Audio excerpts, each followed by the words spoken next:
So let's start at the beginning. This is the 8. This is also one of my favorite cards. It kind of depicts a lot of ideas shooting down from the heavens and things that maybe you've wanted to do for a long time. This could be bucket list things, things that you want to change. There's been a lot of change in the air, Aries, and kind of we've been forced to, all signs have been forced to take a really hard look at what we've been stepping in spiritually and to release the things that aren't working for us and create new things. So this is kind of a validation that you have released a lot of the old patterns that either were destructive to you, relationship, self-destructive, but you've made some changes in your world. You've opened up your heart, you've opened up your mind a little bit. So now all the ideas are coming down and being ready to be materialized in the physical world. So take something and run with it. If there's something you've always wanted to do, right now it's a ripe time to plant those seeds, to nurture them. And you know, you have the Empress on one side. So really, and the other gardener on the other side. So really what these great ideas need to be taken from the head and put them into the physical world. So don't be afraid to try something new, whether it's a new job, whether it's a new hobby, you know, joining a group, doing exercise, whatever it is, the things that you've wanted to change, it's ripe for the changing. So pick something and run with it. If it doesn't work, you've got other ideas that you can expand on as well.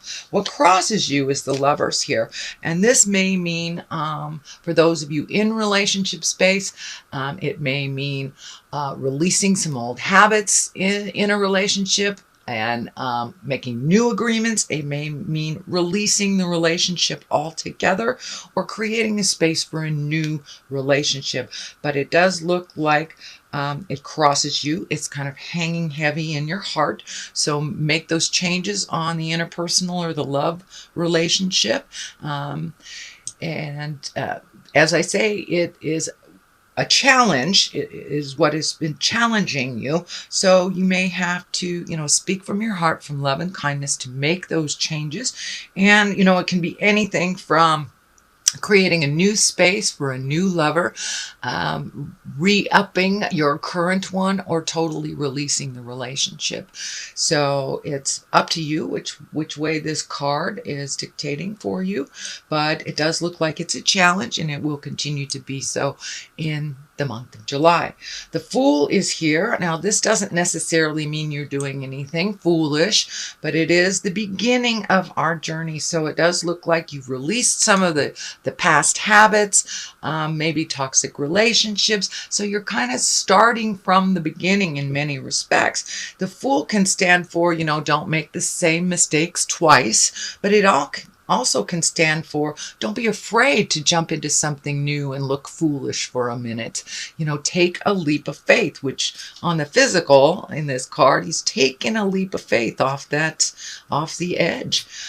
So this feels more in line with take a leap of faith, Aries, versus don't do anything foolish. Although that is always a good thing to have in our head when we are doing new things. This is something that we've repeated and we have had negative results with. So do it a little differently if that is the case. But don't be afraid to jump in and try something different, try something new. So what is in the past position, and this has already become a part of your awareness, or it wouldn't be in the past. This is a 7. So it looks like you have been planting some seeds. You've kind of sowed the soil and made it ready for new ideas. It does look like a lot of new ideas are coming to you. So just pick one. There's something that's right here in your awareness that you're not really taking a look at. So pick one, nurture that, see if it'll grow. If not, you have other options and other choices. But I encourage you to jump through those fears and try something new. This orange is lighting up for me that you have really gone through a big healing, a self-care movement, shall we say. And you're really starting to make your choices and your creature comforts a little more important than other people's drama. So it looks like you have pulled yourself away from other people's drama and kind of really steadfastly starting making you as important as you have others in your life. So that's wonderful. Congratulations, Aries. The death card is here. Does not necessarily mean a physical death. I don't see any people around it, so I don't think it's a physical death. It is next to the Lover's card, which is on top of the Fool card. I mean, the Fool card is on top of that. So this really feels like the ending of something. This could be the end of a relationship, the end of the way that the relationship rules were set up. Could be ending a long streak where you haven't had a partner, but something is coming to an end that has been long overdue, and it is happening right now in the month of July. So for many of you, if you aren't entangled in the lover space, it could be just ending a job that has not really spoken to you and not fed your soul. So there is an ending of something that's pretty important, and the shift is happening right about now. The Empress is here. This is a great card. This can mean nurturing. It can nurturing an idea to fruition. It can mean pregnancy for yourself or for someone around you. Can mean a connection, a spiritual, loving connection where you create something, out of nothing. This is right next to the great ideas card for you, Aries. So I would encourage you to follow through with those great ideas, connect with the people that you need to, gather the information and the research that you need to get this going, but really step into the movement of these ideas, not just thinking about it, because the soil is ripe. When you get the Empress, that means, the seed has been planted. We're going to nurture it. We're going to let it grow. So as I said, it can stand for pregnancy for you or for someone else, but the way that it's sitting here in your reading, in your spread, it really feels like taking those ideas, putting them into the physical world, watering it, nurturing it, watching it grow, kind of mothering it, if you will, Aries. At the bottom of this is the Essence, and it's really finding your balance. It is the two. All twos are really finding your balance. The Pentacles here can mean finding your balance with money or physical things, getting rid of things, finding your balance and making your life a little bit more simplistic than it has been. The ship back here is kind of lighting up for me, both these ships. So there may be something involved in going on a water trip involving a boat of some kind. Could be a cruise, could just be, a zip on the lake, but there's something about water and a boat here. I'm sure it will either mean something to you or not. But in general, the infinity sign here lights up for me.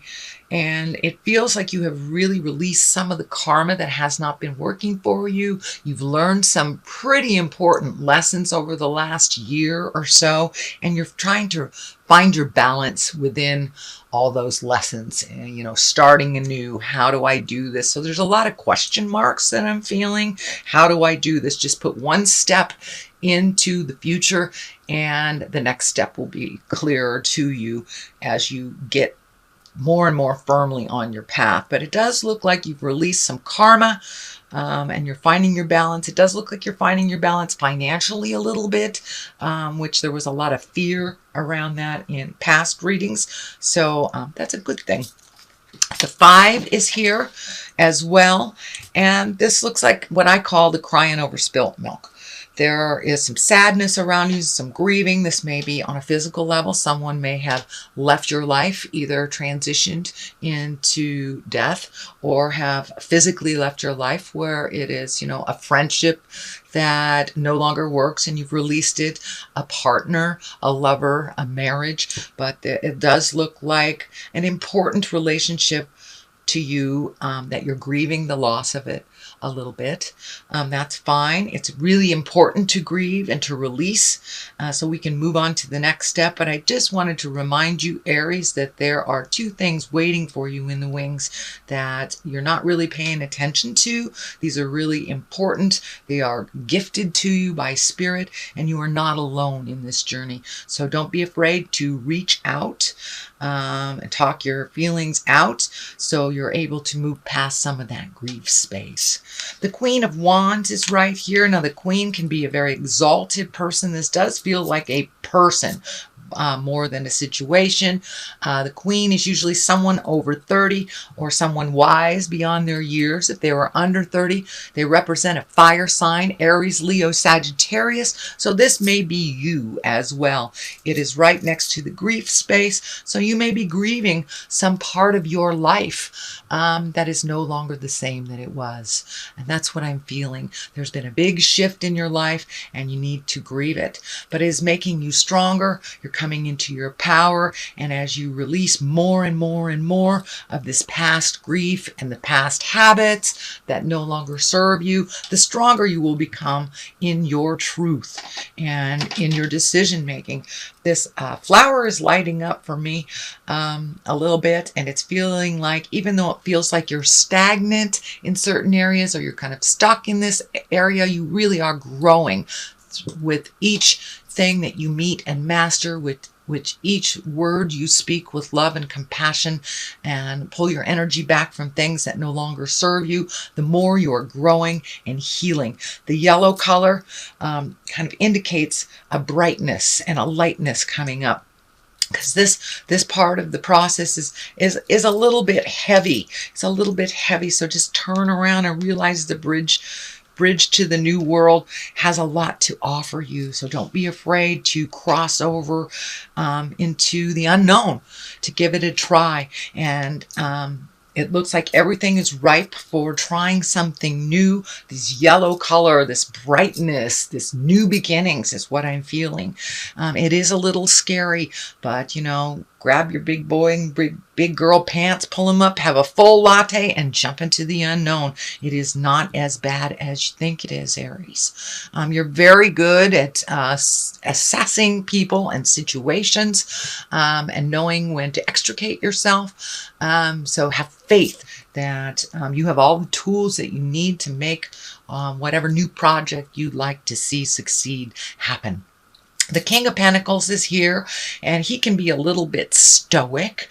This is the King of Pentacles is an earth sign, so this is a Capricorn, Taurus, or Virgo. This feels like it's a mentor. This feels like someone who gives good advice. It also feels like there is a shift of awareness. This may be someone that has helped you all your life, and now it's your turn to lend a hand to them, and it feels like more on the physical level. So this could be an aged wise one that's in your life. This could be a father, a brother, someone that needs a little bit of help that doesn't really like to ask for help. So it looks like you're ready to step in and lend a hand to this person. They've always been there for you. They've guided you well, and now it's your turn to give back a little bit. They may not ask, so you may have to use your intuition and kind of assess out the situation when it's appropriate to lend a hand.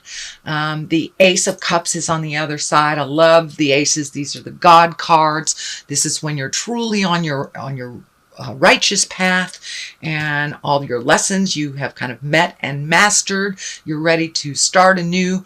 Cups stand for emotions, and being in the ace position, that is positive emotions coming to you. So as you learn to kind of navigate life with a little kinder point of view and a little kinder delivery, you will receive more positive emotions back. It does look like you've put the Judgment card down. There's no judgment in here, so you've learned to navigate others pretty well. And this looks like you're using your intuition, you're listening to yourself a little bit more, and you're being rewarded for that on an emotional level. So, and the cup is when it pours into you, and you in turn are able to pour out into the world without losing yourself in the process. So the Ace of Cups, that's a wonderful, emotionally balanced card, and it's one that you're gifted from spirit when you are on the right path. So you truly are. You have the balance here as well as the Ace of Cups. So you're getting your emotional house in order, it feels, and really a lot more on the track of positive growth through positive change instead of tumultuous anger. The High Priestess is on the other side. These are all very high cards, so you have learned quite a lot. And just finding your balance, asking for help, reinitiating some spiritual agreement, and giving to yourself on that spiritual level. For many of you, you may have gone back to church, started yoga, doing writing, walking in nature may be your highest essence and the way that you communicate with the God of your heart. But it does look like you've opened up communication between you and the spirit of your heart, and really paying attention, a lot more attention to life lessons that are coming to you, and you're able to kind of squelch things that you see may fester by speaking your truth with love and kindness and really finding your balance. The High Priestess is one where we're incorporating kind of those higher lessons and bringing them down into the physical plane, where you are really incorporating and embodying more of a spiritual being in how you react or how you navigate life. So that is your reading, sweet Aries, for the month of July. I'm going to throw a couple of these, I think these are past life cards. Yeah, these are past life cards. Yet again, Miss Doreen Virtue. She's great. She brings it on home with just one or two words. So forgiveness. That's really important for you, Aries, for you to forgive yourself and the others involved. The only way we can move past our lessons is by true forgiveness and releasing it. Hence the birds kind of releasing and flying. So forgive yourself for the mistakes that you have made. We learn from each mistake. And embrace that forgiveness for those that you are releasing from your awareness. And if you are releasing a lover situation, forgiveness of yourself and that other person will help facilitate the growth and the happy heart. Food and hunger. So this looks like maybe some of your creature comforts have been tested. I know you are finding balance with your finances, so that may be what this indicates. I know that sometimes fire signs can use food, alcohol, things like this to appease or to comfort. So make sure as you're releasing that you don't go towards food, drugs, alcohol, anything that kind of creates a fuzziness to the reality. This is not a judgment, but when we do something to excess, it stands in the way of our havingness, our releasing, and our growth. So be aware that there's no crutches used while you are going through this process.